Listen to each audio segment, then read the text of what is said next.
चलिए शुरू करते हैं। आपके लिए बहुत इंपॉर्टेंट अध्याय 25 है। ब्रिटिश जो शासन है, जो कि भारतीय अर्थव्यवस्था से संबंधित क्या क्या लाया है ब्रिटिश सरकार, वो पढ़ने जा रहे हैं। तो आप तैयार रहें। और जो भी इंपॉर्टेंट, जैसे अस्थाई बंदोबस्त लाया कौन, महलबाड़ी बंदोबस्त कौन लाया, इसी तरह का टॉपिक हम पढ़ेंगे आज। तो चलिए शुरू करते हैं और फास्ट शुरू करते हैं। कोशिश करता हूँ कम समय में हो जाए आपका वीडियो। तो चलिए, पहला क्वेश्चन आपके सामने है कि इस्तमरारी बंदोबस्त किसने लागू किया था। तो चलिए, या आगे तो आंसर का टिक लगा लीजिए। ऑप्शन नंबर सी जो लगाएंगे वो सही लगाएंगे, लॉर्ड कर्नवालिस लाया था। अब इस्तमरारी बंदोबस्त क्या है चलिए जानते हैं, और वीडियो आपके सामने है। तो देखिए, लॉर्ड कर्नवालिस ने क्या किया कि 22 मार्च 1793 को अस्थाई बंदोबस्त लाया। अस्थाई बंदोबस्त को ही कहा जाता है इस्तमरारी बंदोबस्त, ये जान लीजिए। जो कि कौन लागू किया, लॉर्ड कर्नवालिस ने लागू किया। कब लागू किया, 22 मार्च 1793 में लागू किया। एक चीज जान लीजिए, अस्थाई बंदोबस्त को जमींदारी बंदोबस्त भी कहा जाता है, हम टिक लगा सकते हैं। इस्तमरारी भी कह सकते हैं, याद रखिएगा। तो लॉर्ड कर्नवालिस ने ही अस्थाई बंदोबस्त लाया था, लागू किया था 22 मार्च 1793 को। अस्थाई बंदोबस्त को ही आप इस्तमरारी के नाम से भी जान सकते हैं, जमींदारी बंदोबस्त के नाम से भी जानते हैं। अब बात करते हैं कि इसके अंतर्गत, किसके अंतर्गत, अस्थाई बंदोबस्त के अंतर्गत, जो कि हम क्या पढ़ रहे हैं, इस्तमरारी, जो कि अस्थाई बंदोबस्त को ही कहा जाता है। ये दिमाग में सुनते रहिएगा। तो इसके अंतर्गत जमींदारों को भूमि का स्वामी माना गया। समझ गए, मतलब अस्थाई बंदोबस्त जो आया, जैसे इस्तमरारी जो हम पढ़े ऊपर क्वेश्चन, उससे क्या हुआ, इसके अंतर्गत क्या हुआ कि जमींदार को, जो जमींदार होते थे, उन्हें भूमि का स्वामी माना गया था, जमींदार को। ठीक है। और भी क्या हुआ इसके अंतर्गत, और क्या हुआ कि इसके अंतर्गत जमींदार अपने क्षेत्र से भू राजस्व की वसूली का 1/11 भाग अपने पास रखता था। कितना भाग, 1/11 भाग अपने पास रखता था। कौन, जमींदार रखता था। क्या रखता था, भू राजस्व मतलब टैक्स रखता था। और शेष जो बचता था, 10/11 भाग जो बचता था, वो कंपनी के पास जमा करता था। किसके पास जमा करता था, कंपनी के पास, ईस्ट इंडिया कंपनी को जमा करता था। कितना, 10/11 भाग, 10/11 भाग जमा करता था कंपनी को। और खुद कितना रखता था जमींदार, तो 1/11 भाग रखता था। ठीक है। किसके अंतर्गत, तो ये अस्थाई बंदोबस्त के अंतर्गत। अस्थाई बंदोबस्त कब आया, 22 मार्च 1793 में। कौन लाया, लॉर्ड कर्नवालिस लाया। अस्थाई बंदोबस्त क्या था कि जमींदारी को भूमि का स्वामी माना जाता था। ठीक है, जमींदार लोग को। और चलिए अब देखिए इसमें, और जैसे अब जो अस्थाई बंदोबस्त आया कितने क्षेत्र में फैला होगा, ये भी तो सवाल है। तो देखिए इसके अंतर्गत, या देखिएगा अस्थाई बंदोबस्त के अंतर्गत या इस्तमरारी जो है, इसके अंतर्गत क्या हुआ कि ब्रिटिश भारत का, ब्रिटिश भारत के ही, या ब्रिटिश सरकार, मतलब ब्रिटिश भारत सरकार भी कर सकते हैं। ठीक है, याद रखिएगा। तो ब्रिटिश भारत का 19% क्षेत्र जो है आता था, मतलब 19% जो क्षेत्र आता था वो अस्थाई बंदोबस्त का क्षेत्र आता था। मतलब अस्थाई बंदोबस्त क्षेत्र, मतलब अस्थाई बंदोबस्त फैला हुआ था 19% क्षेत्र में जब ये शुरू हुई थी। ठीक है। यह व्यवस्था याद रखिए बंगाल, बिहार, उड़ीसा और उत्तर प्रदेश के वाराणसी एवं उत्तरी कर्नाटक में लागू थी। दूसरा प्रश्न है कि सर टॉमस मुनरो किस भू राजस्व बंदोबस्त से संबंधित थे, बता सकते हैं। तो सर टॉमस जो मुनरो हैं किस भू राजस्व बंदोबस्त से संबंधित है, तो ऑप्शन नंबर सी रैयतवाड़ी बंदोबस्त से संबंधित है। अब चलिए इसके बारे में जानते हैं। अब इसमें सवाल क्या बनेगा, देखिए सर टॉमस मुनरो व कर्नल रीड ये दो जो हैं मिलकर क्या की, रैयतवाड़ी व्यवस्था की जो है शुरुआत की। इसलिए इन्हें जन्मदाता के रूप में भी माना जाता है कि भाई रैयतवाड़ी व्यवस्था का जन्मदाता कौन है, तो भाई टॉमस मुनरो और कर्नल रीड है, दोनों हैं। अब रैयतवाड़ी व्यवस्था जो है, मतलब इस व्यवस्था में, मतलब रैयतवाड़ी व्यवस्था में भूमि पर खेती करने वाला, जो भूमि पर खेती करता है मतलब किसान, तो भूमि का स्वामी होता था। और सोचिए भूमि पर खेती करने वाला ही जो खेती करता था वही भूमि का स्वामी होता था, रैयतवाड़ी व्यवस्था में था। जो सरकार को भूमि कर देने के लिए उत्तरदायी था, मतलब था कि भूमि कर जो होता था, टैक्स जो होते थे, वो देने के लिए उत्तरदायी होते थे। क्यों, क्योंकि जो खेती करते थे वही स्वामी होते थे, तो डायरेक्ट कंपनी को देगा, है ना। चलिए आगे चलते हैं। सर्वप्रथम कर्नल रीड ने 1792 ईस्वी में मद्रास के 12 महल क्षेत्र में लागू किया था। अब देखिए सर्वप्रथम पूछेगा कि रैयतवाड़ी की शुरुआत सर्वप्रथम कहाँ हुई थी, तो मद्रास के 12 महल क्षेत्र में लागू हुई थी। और कब हुई थी, 1792 में हुआ था। कौन किया था, कर्नल रीड ने शुरू किया था, याद रखिएगा। भू राजस्व संबंधित आरंभिक प्रयोग के पश्चात 1820 ईस्वी में मद्रास, मुंबई ऐसे बोलते हैं, असम के अधिकांश भागों में लागू किया गया। क्या लागू किया गया? रैयतवाड़ी। ठीक है, याद रखिए। रैयतवाड़ी व्यवस्था में ब्रिटिश का 51% क्षेत्र शामिल था। किसमें? रैयतवाड़ी व्यवस्था में। चलिएगा आगे चलते हैं। अब तीसरा क्वेश्चन है महालवाड़ी व्यवस्था को किस क्षेत्र में लागू किया गया? क्षेत्र पूछा, किस क्षेत्र में? तो देखिए एक ही क्षेत्र नहीं था, लेकिन सबसे इंपॉर्टेंट क्षेत्र था पंजाब, जो कि ऑप्शन नंबर ए जो है वो सही है। अब चलिए इसके बारे में जानकारी लेते हैं। अब चलिए इसमें सवाल कैसे बनते हैं महालवाड़ी से वो जानते हैं। और सिर्फ पंजाबी क्षेत्र में नहीं था, उत्तर प्रदेश क्षेत्र में भी था। लेकिन अब चलिए इससे हम जानकारी पूरा लेते हैं और याद करते हैं। तो देखिए महालवाड़ी व्यवस्था का सूत्रपात कहने का मतलब कि महालवाड़ी व्यवस्था कौन लाया, है ना, सर्वप्रथम? तो वो था हॉल्ट मैकेंजी था। कौन था? हॉल्ट ऐसे बोलते हैं, मैकेंजी था। ध्यान रखिएगा। कब लाया था? तो 1819 ईस्वी में। तो ये सवाल आपसे पूछेगा कि 1819 ईस्वी में महालवाड़ी व्यवस्था आई, वो कौन लाया, या सर्वप्रथम कौन जो था अंग्रेज ब्रिटिशर का लाया? तो हम बताएंगे हॉल्ट मैकेंजी ने लाया। क्लियर हो गया? मतलब उसके द्वारा लाया गया। ये क्लियर हो गए? अब चलिए इस व्यवस्था में, कौन सी व्यवस्था? महालवाड़ी व्यवस्था में भूमि कर की इकाई कृषक का खेती नहीं अपितु ग्राम अथवा महाल होता था। अब ये समझ में तो नहीं आया होगा क्योंकि मैंने डायरेक्ट पढ़ लिया। अब सुनिए, महालवाड़ी व्यवस्था का सूत्रपात तो हॉल्ट मैकेंजी किया 1819 में। ठीक है, अब इसका मुख्य कारण क्या है?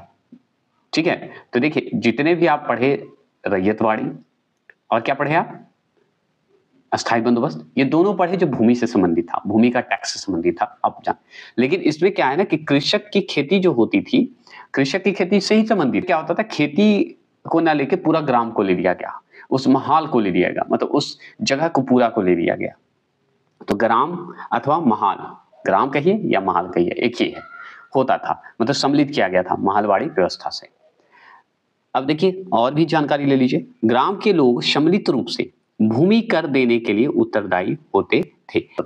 भूमि से ही संबंधित है, टैक्स से ही संबंधित है, लेकिन ग्राम के लोग जो भूमि करते थे वो ही कर देते थे, ये जान लीजिए। तो ग्राम एक बनाया गया था, महाल बनाया गया था, ग्राम या महाल कहिए एक ही है। इसके अंतर्गत पता है महालवाड़ी व्यवस्था के अंतर्गत उत्तर प्रदेश इंपॉर्टेंट है, मध्य प्रांत इंपॉर्टेंट है और पंजाब, ये आदि क्षेत्र जो है शामिल थे इसमें महालवाड़ी व्यवस्था में। अब महालवाड़ी व्यवस्था जो है ब्रिटिश भारत के 30% क्षेत्र पर लागू थी। अब सोचिए ब्रिटिश भारत का जो ब्रिटिश भारत है वो समझिए 30% क्षेत्र में लागू किया था, किसका? महालवाड़ी व्यवस्था का। सबसे ज्यादा लागू किया गया था 51% किसका? रैयतवाड़ी व्यवस्था का। 19% अस्थाई बंदोबस्त का। आप अच्छे से जानते हैं। अब तीनों का नाम आगे सुन लीजिए, इंपॉर्टेंट है। अस्थाई बंदोबस्त कर्नवालिस लाया, रैयतवाड़ी कौन लाया? मुनरो लाया, और महालवाड़ी कौन लाया? मैकेंजी लाया। याद हो गया? तीनों इंपॉर्टेंट है। अब देखिए 1833 ईस्वी में मार्टिन वर्ड द्वारा पहली बार लगान तय करने के लिए मानचित्रों तथा पंजियों मतलब रजिस्टर का प्रयोग किया गया। क्लियर हो गए? ठीक है, तो देखिए एक सवाल यहां पर बनेगा क्या कि 1833 ईस्वी में मार्टिन वर्ड द्वारा पहली बार लगान मतलब टैक्स तय करने के लिए एक मानचित्र का प्रयोग किया गया या पंजीयन, मानचित्र तथा पंजीयन मतलब रजिस्टर का प्रयोग किया गया। मानचित्र का प्रयोग किया गया और पंजीयन का प्रयोग किया गया। पंजीयन को ही रजिस्टर कहते हैं, उसका प्रयोग किया गया लगान वसूलने के लिए। क्लियर हो गए? ठीक है, किसके द्वारा? मार्टिन वर्ड द्वारा। तो आपका कोई दिक्कत नहीं, क्लियर हो? चलिए सवाल समझ में आ गया ना? चौथे प्रश्न की बात करते हैं। चौथा प्रश्न क्या है कि निम्नलिखित में कौन दादा भाई नौरोजी के धन के निष्कासन सिद्धांत जिसे ड्रेन ऑफ वेल्थ थ्योरी में विश्वास नहीं करता था? मान लीजिए ये दादा भाई नौरोजी का है। दादा भाई नौरोजी क्या लाए? धन के निष्कासन सिद्धांत लाए। इस पर विश्वास कौन नहीं करता था? तो वो करने वाले option number D sir Syed Ahmad Khan थे। ठीक है, सर सैयद अहमद खां जो थे वो विश्वास नहीं करते थे ये दादा भाई नौरोजी द्वारा जो लाया गया था सिद्धांत। चलिए इसके बारे में जानते हैं। तो पहला सवाल तो आपको देखिए बनेगा क्या कि सर सैयद अहमद खां ब्रिटिश शासन के प्रति निष्ठावान थे। ये सवाल कॉमन है, ये पूछेगा नहीं। ठीक है, उनका मानना था, किनका मानना था भाई? सर सैयद अहमद खां का मानना था कि अंग्रेजों के सहयोग से भारत में मुसलमानों, मतलब भारत के जो मुसलमान थे, भारत में मुसलमानों के सामाजिक और आर्थिक विकास में सहायता मिलेगा। देखिए, आप सर सैयद अहमद खां का विचार क्या था कि जो अंग्रेजों का सहयोग से क्या होगा, भारत में जो मुसलमान रहते थे, उनका सामाजिक रूप से, आर्थिक रूप से विकास में सहायता मिलेगी। ये इनका विचार था, ठीक है। अतः वे दादा भाई नौरोजी के धन निष्कासन सिद्धांत, मतलब ड्रेन ऑफ वेल्थ थ्योरी में विश्वास नहीं करते थे। ये सवाल डायरेक्ट जो कि क्वेश्चन बना हुआ, चलिए ये ज्यादा इससे नहीं पूछेगा। अब देखिए, बात करते हैं सर सैयद अहमद खान से संबंधित है, तो इस पे सवाल भी आप स्पीड करके वीडियो देख लीजिएगा, ठीक है। सर सैयद अहमद खान से सवाल क्या क्या बना है, तो देखिए, सर सैयद अहमद खान ने 1875 ईस्वी में मोहम्मडन एंगोल ओरिएंटल कॉलेज की स्थापना की। कब की? 1875 में। कौन किए? सर सैयद अहमद खान किए, ठीक है। अब देखिए, यही 1920 ईस्वी में अलीगढ़ मुस्लिम विश्वविद्यालय के रूप में जो है परिवर्तित हो गया। तो कब परिवर्तित हुआ? 1920 ईस्वी में परिवर्तित हो गया। कौन सा विश्वविद्यालय बना? अलीगढ़ मुस्लिम विश्वविद्यालय। तो आपसे सवाल ये भी पूछेगा कि सर सैयद अहमद खान ने, बताइएगा, कौन से विश्वविद्यालय बनाए? तो अलीगढ़ मुस्लिम विश्वविद्यालय बनाए। इसका परिवर्तन कब किया गया, मतलब परिवर्तन कब हुआ था? 1920 ईस्वी में। लेकिन जब सर सैयद अहमद खान बनाए थे, कॉलेज जब बनाए थे, तो 1875 में ही बनाए थे। उस कॉलेज का उस समय नाम क्या था? मोहम्मडन एंगोल ओरिएंटल कॉलेज नाम था, ठीक है, जो कि 1920 में चेंज हो जाता है। सवाल खत्म, चले आगे। 5वां प्रश्न है, poverty and un British rule in India नामक पुस्तक किसने लिखी? अब लिखे कौन? तो दादा भाई नौरोजी ही लिखे थे। देखिए, सिद्धांत लाए दादा भाई नौरोजी लाए, और एक पुस्तक लिखे जिनका नाम है पॉवर्टी ऐसे बोलते हैं, and un British rule in India. अब चलिए इन पे थोड़ी जल्दी जानकारी लेते हैं।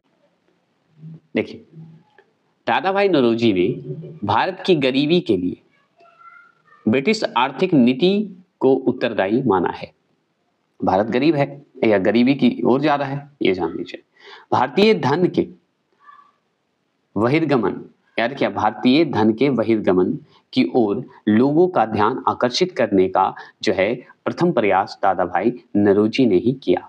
देखिए, बहिर्गमन कहने का मतलब है भारतीय धन जो जा रहे थे, बाहर जा रहे थे, है ना, ये ध्यान रखिएगा। तो उन लोगों को, मतलब हम लोगों को, मतलब हमारे भारत के लोगों को, गरीबों को, किसानों को आकर्षित करने के लिए ये प्रथम प्रयास किए थे। कौन किए थे? दादा भाई नौरोजी किए थे, ठीक है।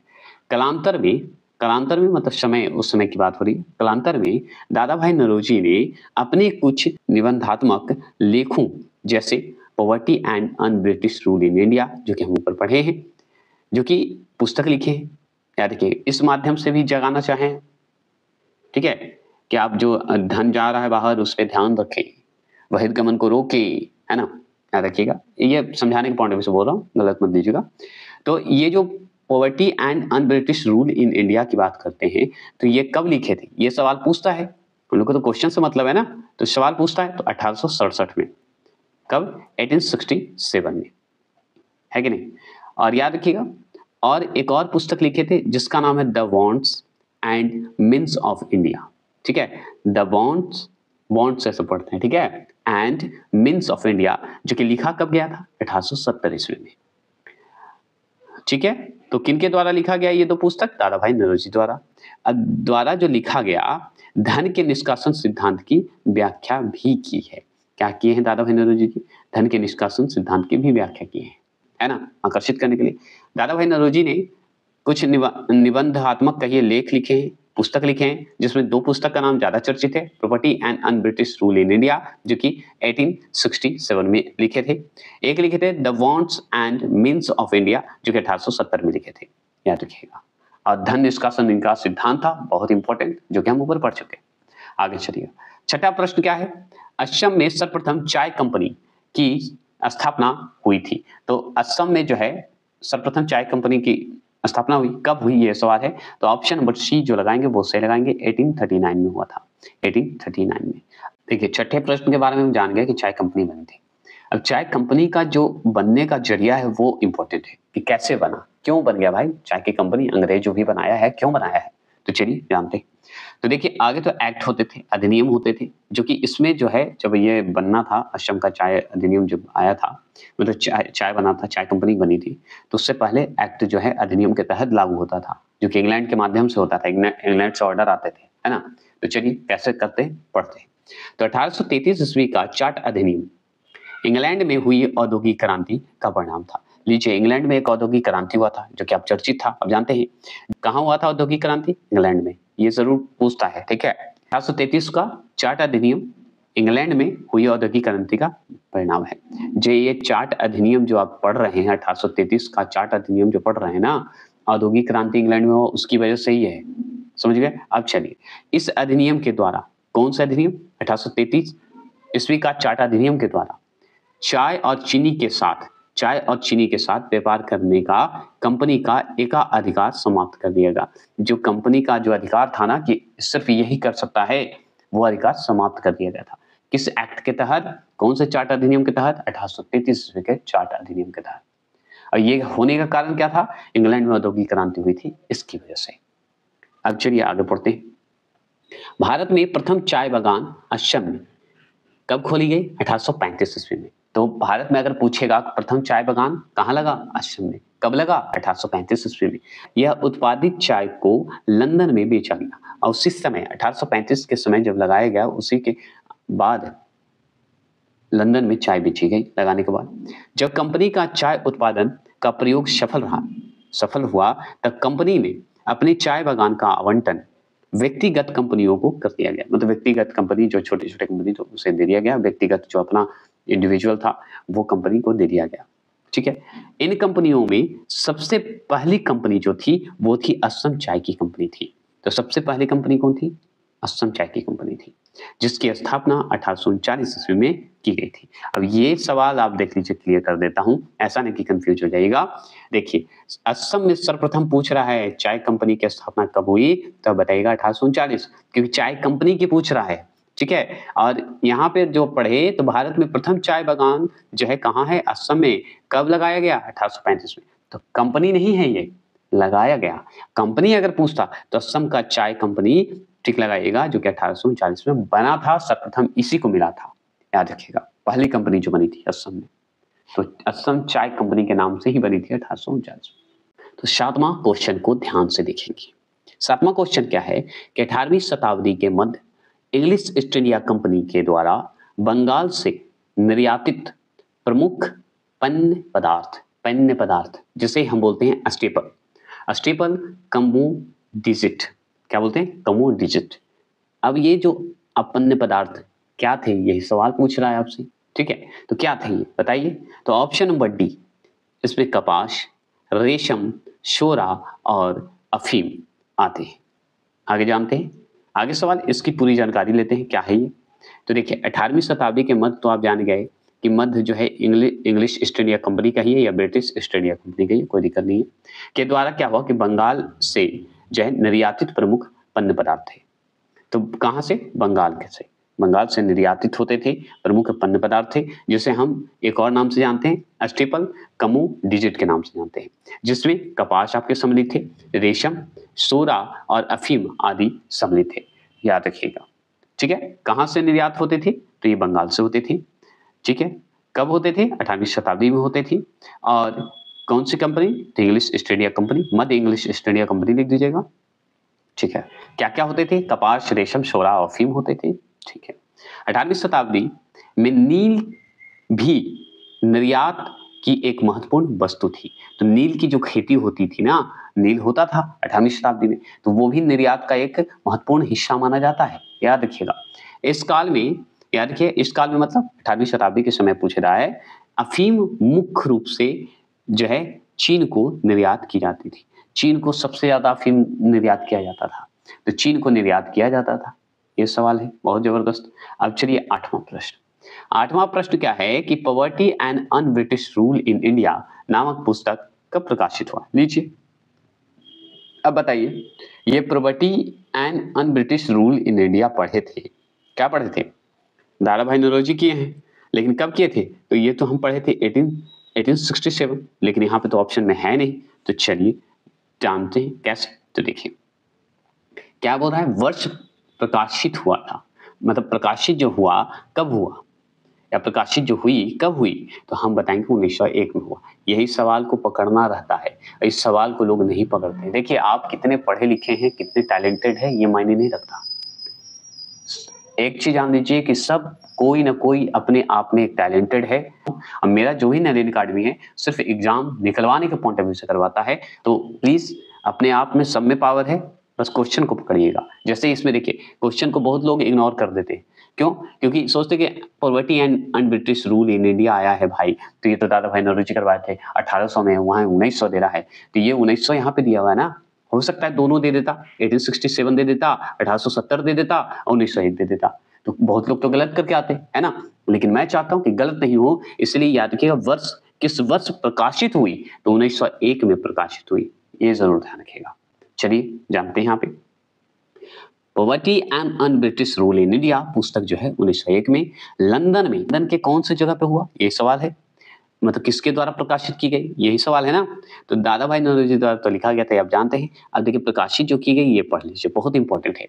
एस सोनी, याद रखिएगा सोनिस्चेन नाम ही है, सोनिस्चेन प्रकाशक है, तो याद रखिए पब्लिकेशन है ऐसे बोल सकते हैं, ठीक है। तो एस सोनिस्चेन प्रकाशक द्वारा ये प्रकाशित की गई है, जो कि लंदन में की गई थी, ये सवाल याद रखिएगा। कब की गई? 1901 में की गई। Poverty and British rule in India पुस्तक लिखी गई थी, जो कि दादा भाई नौरोजी द्वारा लिखा गया। लेकिन जब लिखा गया था उस समय लिखा गया था दादा भाई नौरोजी के समय 1867 में ही लिखी गई थी, लेकिन प्रकाशित कब हुआ? तो 1901 में। कहाँ हुआ? लंदन में। लंदन में कौन से मतलब जो है प्रकाशित हुआ, कहाँ से हुआ? कोई कंपनी होगी, कोई तो होगा, तो वो एस सोनिस्चेन प्रकाशक द्वारा ये प्रकाशित की गई थी, आप जानते हैं। क्लियर? कोई दिक्कत तो नहीं होनी चाहिए। अब चलिए यहाँ पे थोड़ा दिखा देता हूँ, नहीं तो कहिएगा सर गलत बता दिए क्या। देखिए है ना प्रॉपर्टी। चलिए बाहरी आवाज को थोड़ा इग्नोर करिएगा, छठ है तो लोग आसपास तो आएंगे ही, भीड़ तो लगा रहेगा, तो आज भर तो कष्ट कीजिए, कल से सब अपने अपने ड्यूटी अपने। चलिएगा 9वां प्रश्न की बात करते हैं। 9वां प्रश्न है कि दक्षिण भारत में सिंचाई व्यवस्था का अग्रदूत किसे माना जाता है? तो दक्षिण भारत मतलब साउथ इंडिया तरफ की बात हो रही है। साउथ इंडिया में सिंचाई व्यवस्था का अग्रदूत अगर पूछे किसे माना जाता है, तो ऑप्शन नंबर ए याद रखिएगा, सर आर्थ कॉटन है। नाम ही है कॉटन, क्या नाम है? कॉटन। अब कॉटन नाम है, बोलेंगे सर आर्थर कॉटन बोलिएगा, जो कि दक्षिण भारत में सिंचाई जो व्यवस्था चालू किए थे उसके अग्रदूत माने जाते हैं कॉटन जी, ठीक है। कॉटन पूरा नाम है, याद रखिएगा। आगे चलिए अब जानते हैं, सर आर्थर कॉटन ब्रिटिश सिंचाई अभियंता थे। कौन थे? ब्रिटिश सिंचाई अभियंता थे, मतलब एक तरह से वो क्या बोलते हैं सरकारी, एक तरह से ब्रिटिश सरकार का एक सरकारी नौकर थे, याद रखिएगा। अभियंता थे ब्रिटिश सिंचाई के, ठीक है। जैसे नहीं है कृषि विभाग के मंत्री कौन है, तो उसी तरह वहां मंत्री थे ब्रिटिश सिंचाई के, ठीक है, अभियंता थे। उन्होंने कौन? सर आर्थर कॉटन ने दक्षिण भारतीय राज्यों की सिंचाई व्यवस्था हेतु उल्लेखनीय कार्य किए। मतलब साउथ इंडिया में जो सिंचाई व्यवस्था चालू किए थे ना, उनके लिए बहुत अच्छा भूमिका निभाए थे दक्षिण साउथ इंडिया में सिंचाई की व्यवस्था के लिए, इसलिए बहुत अच्छा जाना जाता है। इसलिए सर आर्थर कॉटन को दक्षिण भारत में सिंचाई व्यवस्था का अग्रदूत माना जाता है। बस क्लियर। तो सर आर्थर कॉटन कौन थे? सिंचाई ब्रिटिश सिंचाई अभियंता थे, मंत्री थे, ये बोलिएगा। ये दक्षिण भारतीय राज्यों के सिंचाई व्यवस्था हेतु बहुत ही अच्छा भूमिका निभाए थे, और इसलिए दक्षिण भारत में सिंचाई व्यवस्था का अग्रदूत माना जाता है। बस खत्म। चलिएगा 10वां प्रश्न क्या है, बता सकते हैं तो बताइए, बहुत इंपॉर्टेंट है। भारत के इतिहास के संदर्भ में निम्नलिखित युगमों पर विचार कीजिए। अब युगम को देखिए और विचार कीजिए और बताइए। चलिए बताइए। तो ऑप्शन नंबर बी जो लगाएंगे वो सही लगाएंगे, केवल 2 और 3 ही है। क्या है? केवल 2 और 3 है। तो केवल 2 मतलब ये और ये, ठीक है। तो देखिए वेनियान क्या है? ईस्ट इंडिया कंपनी का भारतीय एजेंट है, ठीक है। और एक बताइए मीराशीदार क्या है? तो राज्य का नामित राजस्व दाता है, ये ध्यान रखिए, ये दोनों का। अब चलिए इन दोनों के बारे में जानते हैं। इसमें मैं बताता हूं कि क्या क्या इंपॉर्टेंट है। जैसे सबसे ऊपर आप देखे होंगे औरंग का शब्द सुने होंगे, तो औरंग देखिए राजकोषीय प्रभारी नहीं था। ये औरंग जो है, आगे तो सबसे पहली बात कि फारसी शब्द है जिसका अर्थ होता है गोदाम, तो गोदाम है, ये कोई राजकोषीय प्रभारी नहीं था, ठीक है, गोदाम था, ये जान लीजिए। अब देखिए गोदाम था मतलब यहाँ पर क्या होते थे, जितने भी बिक्री होते थे, जो भी फसल कट के आते थे तो आगे एक जगह रखा जाएगा ना, तो एक जगह रखा जाता था भंडार में। उसके मतलब जितने भी पहले जो माल का भंडार होता था, माल जो रखा जाता, जो भी सामान आता था उसे रखा जाता था, तो उसी को गोदाम बोला गया, ये जान लीजिए। तो औरंग वही है, गोदान ही है। अब देखिए एक बनियान है, तो बनियान जो कि बनिया को बोला जाता था, ठीक है, बनिया शब्द है जो कि बेनियान बना है। अब ये क्या है, तो ये याद रखिएगा, जान लीजिए, ये पारंपरिक वणिक समुदाय के व्यापारी थे। कौन? बेनियान। ठीक है, तो बेनियान क्या होते थे? एक व्यापारिक हैं जो कि वणिक समुदाय के व्यापारी के रूप में जाने जाते थे। ठीक है, जो ईस्ट इंडिया कंपनी के एजेंट के रूप में जो है कंपनी एवं भारतीय कारीगरों के बीच मध्यस्थ का काम करते थे। लीजिए समझ गए, बेनियान जो होते थे क्या होते थे कि जैसे ब्रिटिश इंडिया कंपनी की तरफ हुए काम किए और भारतीय कारीगरों के बीच का जो बातचीत होते थे या जो संबंध होते थे उसके बीच का जो लेखा जोखा जो भी कहिए, एजेंट के रूप में कहिए, वो जासूस के रूप में कहिए, ये होते थे। ठीक है, दोनों के तालमेल को जोड़ते थे ईस्ट इंडिया कंपनी के बीच। ठीक है, ये जान गए बेनियान के बारे में। अब देखिए मीराशी, मीराशी जो है अरबी शब्द है, और अरबी शब्द है तो जिसका अर्थ जो है, इसका अर्थ क्या होगा, तो इसका अर्थ होता है उत्तराधिकारी होता है। क्या होता है? उत्तराधिकारी होता है। रैयतवाड़ी प्रणाली में सरकार द्वारा जो है मीराशीदारों बोला जाता है ऐसे। ठीक है, तो मीराशीदारों को राज्य का इकलौता, याद रखिए, राज्य का इकलौता नामित राजस्व दाता माना गया है। ठीक है, मीराशीदारों से एक राजस्व जो कर होते थे उसके दाता के रूप में जाना जाता था। ठीक है, तीनों क्लियर? अब तो दिक्कत नहीं होगी ना, इसे स्मॉल कर देता हूं। 11वां प्रश्न है कि अनुद्योगीकरण, अनुउद्योगीकरण होना चाहिए था, अनुद्योगीकरण बोलेंगे। ठीक है, कोई दिक्कत नहीं है। अनुद्योगीकरण के संदर्भ में निम्नलिखित में कौन सा या कौन से कथन सही हैं? तो कौन से कथन जो है सही है ये बताइए। तो आप जानते हैं ऑप्शन नंबर सी, 1 और 2 दोनों हैं, याद रखिएगा। तो एक जो आप देख रहे हैं यह प्रक्रिया 1813 ईस्वी में प्रारंभ हुई, याद रखिएगा, अनुद्योगीकरण बोलते हैं जिससे। ठीक है, इसकी शुरुआत 1813 ईस्वी में हुई थी। दूसरा प्रश्न है, ईस्ट इंडिया कंपनी के व्यापारिक एकाधिकारों की समाप्ति ने इस प्रक्रिया को तेज किया था, याद रखिएगा, किसे? अनुद्योगीकरण। अब औद्योगिकरण जो शुरू हुआ था इंग्लैंड में, वही तो है एक तरह से। देखिए दोनों एक सबसे रिलेटेड है, संबंधित है, कोई अलग नहीं है। ठीक है, तो ये जरूर ध्यान रखिएगा करें। जैसे देखिए भारत में क्या है, भारत में अनुद्योगीकरण की प्रक्रिया जो है 1813 ईस्वी के चार्ट एक्ट द्वारा कंपनी का भारतीय व्यापार का एकाधिकार समाप्त करने से शुरू हुई। जैसे ही भारतीय व्यापार का एकाधिकार समाप्त हुआ, ठीक है, एकाधिकार जो समाप्त शुरू हुआ, वो समझ जाइए इससे क्या हुआ कि ब्रिटेन की समस्त जो प्रजा को पूर्वी विश्व के साथ व्यापार की अनुमति प्राप्त हो गई। जैसे ही एकाधिकार समाप्त हुआ, वैसे ही जो भी ब्रिटेन का जो समस्त जो प्रजा था, प्रजा को पूर्वी विश्व के साथ व्यापार करना शुरू हो गया, अनुमति मिल गई कि जाओ भाई पूर्वी विश्व के साथ व्यापार करो, कोई दिक्कत नहीं है। और यह जो है इंपॉर्टेंट क्यों है, यह औद्योगिक क्रांति का विस्तार देने के लिए किया गया था। मतलब औद्योगिक क्रांति जो चल रही थी इंग्लैंड में जो आया था, उसको बढ़ावा देने के लिए, अच्छे से मतलब करने के लिए, समझ जाइए, विस्तार देने के लिए किया गया।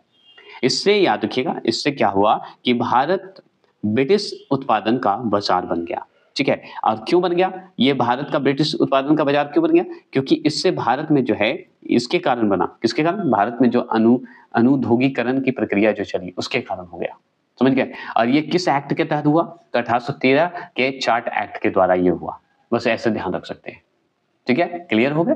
चलिए, ये इस पे ज्यादा पॉइंट नहीं बनता है इसलिए ज्यादा ध्यान नहीं दिए। अब देखिए इस पे पॉइंट थोड़ी बनेगा, जो है जो सही है। अब देखिए 12वां प्रश्न को पढ़िए, आंसर दीजिए। शब्द जो इंपीरियर, देखिए ये बहुत इंपॉर्टेंट है, इंपीरियर प्रेफरेंस, ठीक है, का प्रयोग किया जाता है। तो प्रयोग जो किया जाता है, प्रेफरेंस जो है, प्रेफरेंसेस बोलते हैं, ठीक है, का प्रयोग किया जाता है। तो इसका आंसर पता है, ऑप्शन नंबर ए ही सही होगा। क्यों? क्योंकि भारत में ब्रिटिश आयातों पर दी गई विशेष रियायतों के लिए है ये।